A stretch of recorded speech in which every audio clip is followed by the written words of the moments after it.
Selamat malam Pak, perkenalkan nama saya Irene Kamelia Banggur dari kelas 1C dengan NIM 2103030091 Prodi Sosiologi. Di sini saya akan mereview buku yang kedua, Sosiologi Komunikasi, yang berjudul tentang kesadaran gadget, pemikiran kolektif, kemauan dan fetian di era media sosial. Baik, yang pertama, rilis terhadap gadgets.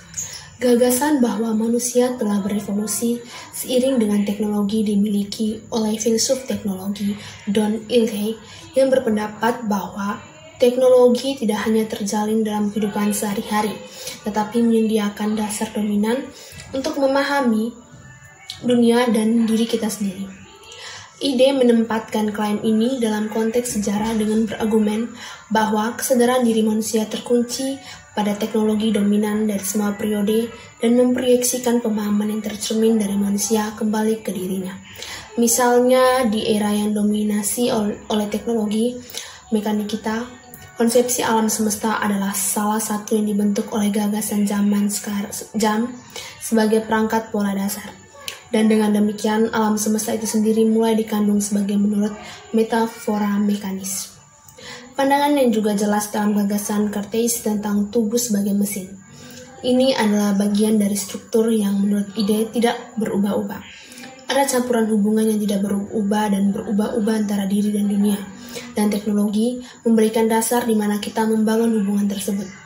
Ketika fondasi teknologi berbeda, menghasilkan hubungan yang berbeda dengan dunia, ritual yang berbeda dan sebagainya.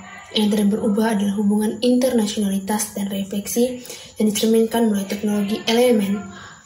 Yang tidak berubah adalah sikap manusia yang selalu disengaja ambil menuju dunia, yang menasbirkan dan membangun rasa keduanya, individu dan kolektif, tentang apa dunia itu dan tempat kita di dalamnya.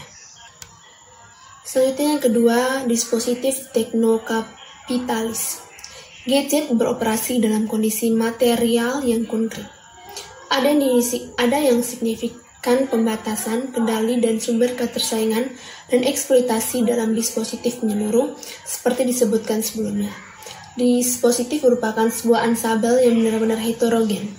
Itu dispositif yang saat ini mendominasi masyarakat barat dan sebagian besar dunia yang lebih luas dalam berbagai tingkat intensitas dan totalitas. Adalah dunia yang teknokapitalisme. Dispositif teknokapitalis bahwa kita saat ini mendiami mewakili fase ekstrim perkembangan kapitalis. Definisi sederhana ditawarkan oleh Luis Suarez Villa yang menggambarkan sebagai bentuk kapitalis yang sangat didasarkan pada kekuatan perusahaan dan eksploitasi kreativitas teknologinya. Istilah teknokapitalisme diciptakan oleh Douglas Keller yang memahami era teknologi kita saat ini sebagai konfigurasi khusus kapitalisme dan berpendapat bahwa terlepas dari pertikaian tertentu, pemikir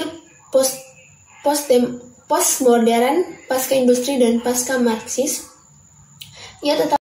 Selanjutnya, tantangan gadget. Merefleksikan tantangan pose gadget harus membawa kita kembali ke Heidegger. Teknologi itu sendiri merupakan istilah yang diperebutkan, tetapi salah satu fitur penting darinya definisi adalah sebagai bentuk hubungan dengan dunia, yaitu sebagai sesuatu yang mempengaruhi atau menggunakan istilah Heidegger menantang dunia. Kapan manusia mulai memahami dunia sebagai masa kini, sebagai identitas untuk menjadi dipahami, dipecah dan dikuasai dan ditangkap, maka ada bahayanya. Bahaya muncul ketika teknologi dikerahkan menuju tujuan mengendalikan dan mendominasi lingkungan dan penggunanya.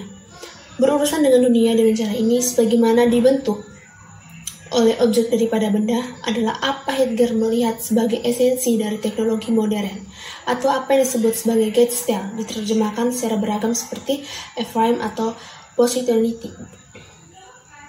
Paradigma perangkat memicu kembali dari hal-hal fokus. Menurut Brockman, perangkat mendominasi di dunia modern kita, teknologi, dan menciptakan situasi di mana kita terkilir dari lingkungan dan dibebaskan dari keterampilan dan pengetahuan tentang kehidupan praktik yang menghubungkan kita dengan dunia. Lupa bahwa kita sebenarnya bisa belajar atau diberi keterampilan baru juga. Brockman percaya keterampilan kami diambil oleh mesin perangkat. Perangkat hanya ditentukan oleh komunitas tertentu yang disediakannya untuk kita dan diabstraksikan dari apapun konteks lebih lanjut. Dalam kasus kebakaran listrik, panas adalah komunitas yang disediakan tanpa aktivitas fokus apapun untuk membangun dan berbagai api. Demikian juga dalam hal memasak, kita dapat mempertimbangkan microwave makanan siap saji, di mana semua yang disediakan oleh perangkat ini adalah rasa lapar instan, kekenyangan. Makanan sebagai pakan ternak yang mengisi perut adalah komoditi. Dalam istilah yang paling sederhana itu adalah apa yang memenuhi kebutuhan.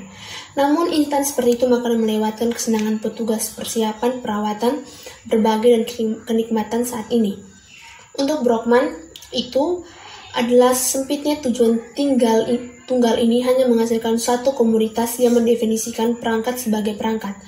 Di sini kita memiliki definisi perangkat yang memiliki berapa resonansi dengan gagasan-gagasan gadget itu.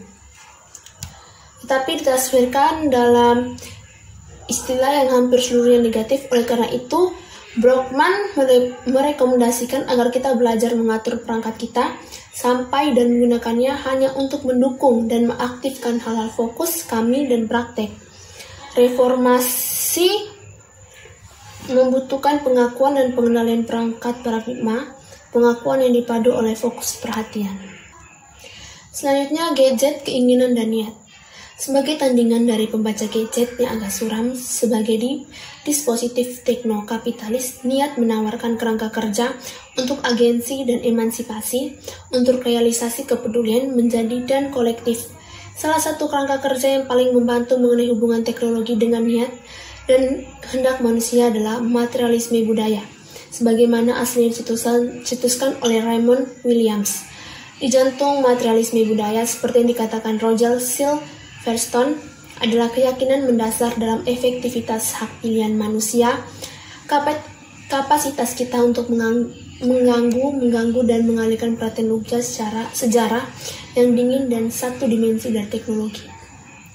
Bagi seorang, ini mungkin tampak kontradiktif, mengingat pemahaman umum tentang materialisme, setidaknya dalam Marxisnya ortodoks formulasi sebagai cara berpikir kalkulatif yang mengurangi sejarah dan agen manusia untuk efek deterministik dari hukum besi sejarah. William menetapkan sejumlah variasi proporsi yang bernuansa. Dia mendeteksi dalam argumen umum mengenai efek, khususnya dari televisi, dan gagasan bahwa sering dikatakan bahwa televisi telah mengubah dunia. Sementara dia mulai mengeksploitasi gagasan tentang efek seperti itu, televisi khususnya. Posisi ini mudah digeneralisasikan untuk budaya dan perkembangan teknologi secara keseluruhan. Dalam teknologi dan masyarakat, ia mengeksploitasi sejumlah asumsi yang mungkin mendukung kesalahpahaman tentang pengaruh teknologi yang dia melihat sebagai marah.